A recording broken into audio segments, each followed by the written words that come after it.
an aggravated assault case. Either assaulted a guy or, When he did was you get involved in self-defense. it? When did you get hired, please?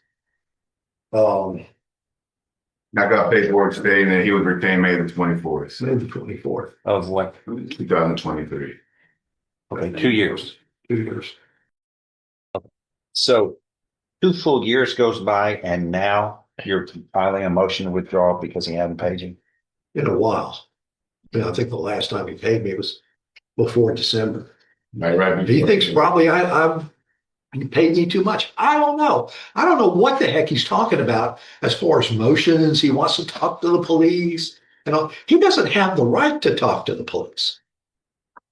And it's if he asked me more fundamental questions, maybe I could explain it to him. But now I've got expenses. I've got to travel. He's known since December that I've been moving to Longview. And it would cost me some money to come down here and try a case. So I was just trying to get it's going to be 3-day trial. Mm-hmm.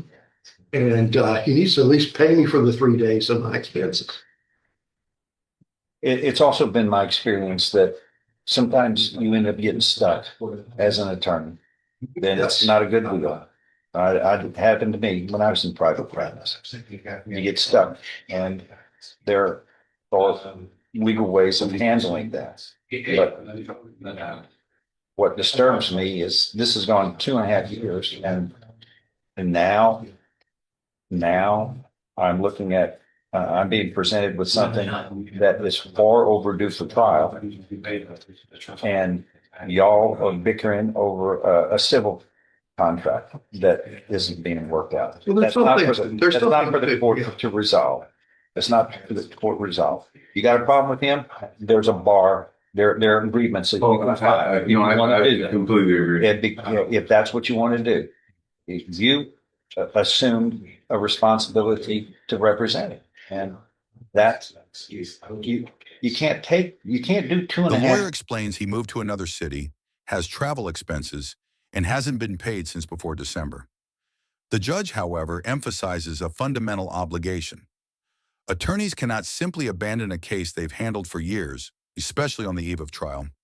He suggests the lawyer may need to absorb some loss, as happens in private practice.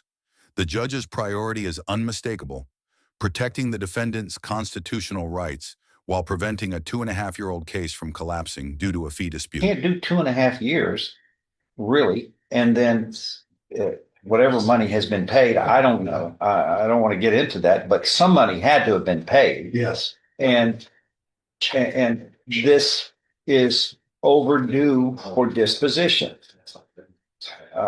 And what we're going to two things. I can release you, then we have to start over with another lawyer. And that won't be fair to the people, which is my first responsibility, as well as the constitutional rights of defendants. But moving a trial forward without unreasonable delay is foremost. And I don't get these problems. These are always worked out. But I also know lawyers end up losing money on some cases. It's a responsibility, though, that they deal with. If you're indigent, are you indigent? Are you able to pay? Do you have a job? No, I beforehand, I did have a job. Now circumstances have changed. I don't have a job. I haven't had a job for the past 5.5 months. I'm working on getting a job. This is delaying on me getting a job. So you don't have an income right now? No, I do not have an income right All right. I didn't understand. I didn't know that. All right. Either fully. I know I gave him a little time because usually find jobs. He can easy. look. Okay. You. But the thing, excuse me. You can continue to First of all, you've spent the time. You've gone down the road on this. I'm not going to start over.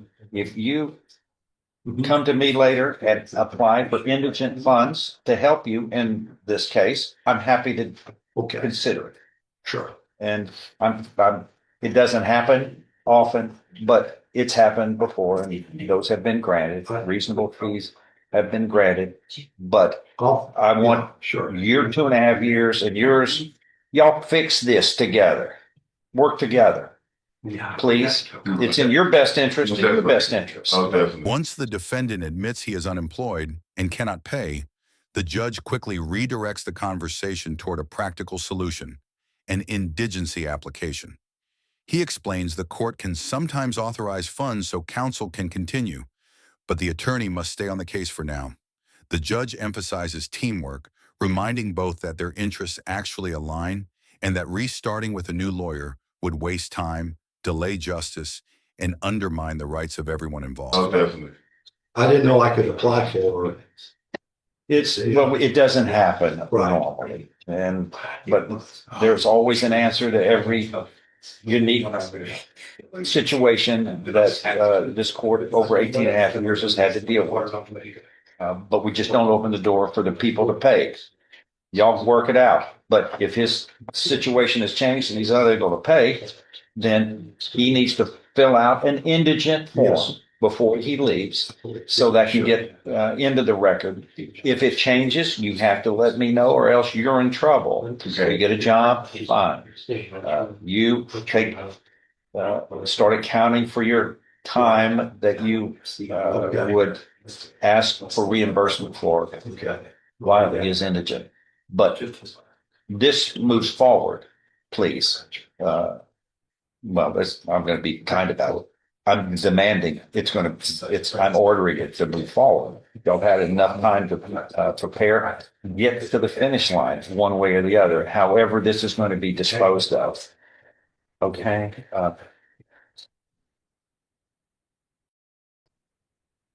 Is it Mr. Ham on this? Yes, sir. This doesn't look like a real complex matter. It could be, but I've got to whittle down to 3 witnesses, Judge. no, Yeah. there's no reason to delay 2.5 years on 3 witnesses. Come on. No, y'all's business is yours, but the state, it's succinct. It's obvious. The only thing that is the 2 of my witnesses will require an interpreter. All right. And if it's not going to be disposed of by a trial, let me know so we don't spend time and money preparing for a trial. If it can be worked out, let me know. If not, let's try it. But what's it said for, Helen? I can put it on the 25th when Mr. Cobb is here already. That would be. No, he's not going to be ready. I'm going to give me another month, please. We're setting this, y'all. That's the finish line. The 22nd of September. Okay. That's 22. All right, that's set on that day. We'll make sure. If I'll work together. Correct. If I may say, one of the things that I want to bring up, obviously that was a sideline for me from Yes, the get-go. I want to bring up, I also want to get this over with and situated, which I'm willing to talk to Mr. Croft, see if we can continue this, because in reality today, I got served with this paperwork on the 24th of just the other day, saying, this motion for him to get out. yeah. But we realized this before in our previous time that we came here, when he didn't show that he wasn't going to no longer be here to partake in this. I came here on my last continuance. I was never even called up here. I showed up in the morning. I was on the court docket online. No one gave me an explanation. I just waited for the bond people to call me. I mean, I When don't the know. defendant explains missed hearings, confusion over motions, and clerical mishaps, the judge clarifies how motions work. Filing alone does nothing unless formally presented. This is a window into how cases stagnate. Miscommunication, inexperience, and unrealistic expectations. The judge stresses that most cases resolve without trial, but if this one must be tried, it will be. His message is firm but pragmatic. Stop letting procedural misfires derail the case. Communicate clearly and move forward toward resolution. I mean, I don't know how it slips through the cracks or who get, but at the end of the day, I'm here. Trying to close that. Look, when motions are presented, when motions are filed, that doesn't get my attention because I've got 2,500 cases, 2,500 cases. So lawyers know they can file a motion, but I'm not going to even know about it Right. unless it's presented. We call it presented. They've got to present it to me, get my attention, and get everybody together, and then Right, I will and conduct. I will conduct a hearing on it. The fact that it's filed, that doesn't get to the finish line. Right. You have to present it and then we'll take it up. It would be enormous. And most motions, strangely enough, are never presented. They file them and they sit in the file and then they get shredded at the end because nothing was ever done about it. Nobody ever presented. Nobody ever moved on it. They filed it. It seems to me a waste of effort, but until it's moved by the parties, one party presents it to me, we have a motion, we want to have a hearing on it, and then I'll do it. Because most motions they're filed and then they're never moved on. And that's the party's business. So that's what the court does. I couldn't deal with all those on my own anyway. It would be impossible, but it's unnecessary because they're pro forma. They're some just formality in many cases. And until it gets serious, then I'll be able to move on it. In y'all's case, work together. The team is more powerful than individuals working in different directions for the same goal. You represent him, and you got your interests here that are at stake in your constitutional rights. Work as a team. That's the way it's always done. We never have problems. Fix this. And that's in your best interest and everybody's best interest. Okay? It's set for trial. If most cases are disposed of without a trial, 95% are disposed of without a trial. If that's the way it's going to be done, let me know. And then That's the route that I'll take. Yeah. If it has to be a trial, we've done 600 trials. Yeah. So we're not afraid to try cases. And that's what this is for. Okay. Fix it. Be ready for trial or let me know otherwise. Thank you. Okay. Thank you. Thank you. Good call. I got it. Okay. Okay. But How you doing? Mark, how are you? you're leaving now? This is a discovery about it. The state, I believe, is not. Judge, this is an old colleague of mine, Mark Lambert. He represents one of the banks that Bruce Cobb has tried to subpoena records from. Colleague Yes. of yours? I don't know if that's a comment on me personally or. He's he looks fairly young, actually. Well, when y'all stand close to each other, yes. He does. Hey, Bruce, a couple of things here that jumps out at me. As you know, this thing's 4 years old. Right. It's too old. We got to move forward. Right. So how are we going to do that?